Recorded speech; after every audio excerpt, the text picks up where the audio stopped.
Hi friends, നിങ്ങൾ കാണാൻ പോകുന്ന വീഡിയോ മുൻ മുഖ്യമന്ത്രിയും ഇപ്പോഴത്തെ മുഖ്യമന്ത്രിയും പോകുമ്പോൾ ഉള്ള എക്സ്പോർട്ട് വാഹനങ്ങളുടെ ഇതാണ് പറയാൻ പോകുന്നത്.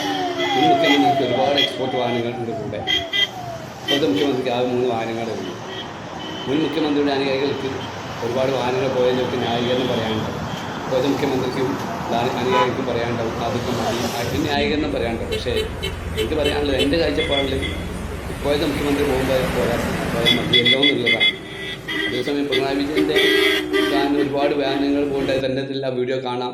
മുന്നിൽ കൂടെ പോണ രണ്ടുപേര് റോഡ് വിലങ്ങ് മുറിയുന്നുണ്ട്. അവർ ഓടി രക്ഷപ്പെടുന്നുണ്ട് വാഹനം കണ്ടിട്ടേ.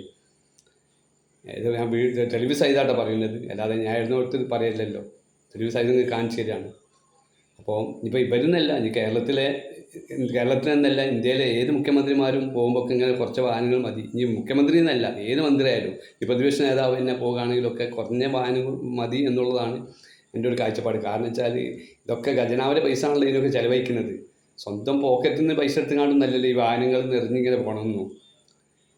പാവപ്പെട്ട ജനങ്ങളുടെ നികുതി കൊടുക്കുന്നതും ഒക്കെ എടുത്തുള്ള പൈസ എടുത്തുകൊണ്ടാണ് മന്ത്രിമാരിങ്ങനെ വലസിയും പോണത്. അതൊന്നും ഇനി അങ്ങോട്ട് പാടില്ല എന്നൊക്കെ പറയാനുള്ളത്. കാരണം ജനങ്ങളാണ് നിങ്ങൾ തിരഞ്ഞെടുത്തത്. ആ ജനങ്ങളെ ഉള്ള സ്ഥലത്ത് കൂടെ നിങ്ങൾ പോകണത്. അപ്പോൾ അവർക്ക് ബുദ്ധിമുട്ടില്ലാതെ എല്ലാ മന്ത്രിമാരും പോകണം എന്നാണ് എനിക്ക് പറയാനുള്ളത്. ഇനി അങ്ങോട്ടെങ്കിലും ഇപ്പോഴുള്ള മുഖ്യമന്ത്രിക്ക് ആ പാത പിന്തുടരുന്നത് നല്ല കാര്യമാണ്.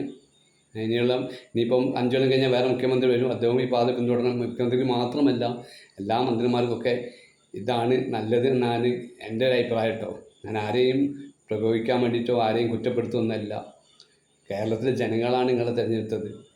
അപ്പോൾ അവർക്ക് വേണ്ടിയിട്ടാണ് നിങ്ങൾ ജീവിക്കേണ്ടത്, അവർക്ക് വേണ്ടിയിട്ടാണ് നിങ്ങൾ പണിയെടുക്കേണ്ടത്. ഇനി പ്രതിപക്ഷത്തിരിക്കുന്നവരായാലും ഭരണപക്ഷത്തിരിക്കുന്നവരായാലും ഒക്കെ അതെന്നാണ് വേണ്ടത് എന്നുള്ളതാണ് ഈ വീഡിയോ എനിക്ക് പറയാനുള്ളത്. ഓക്കെ, ആ വീഡിയോ കണ്ടല്ലോ, നിങ്ങൾക്ക് നിങ്ങളുടെ അഭിപ്രായങ്ങൾ രേഖപ്പെടുത്താവുന്നതാണ്.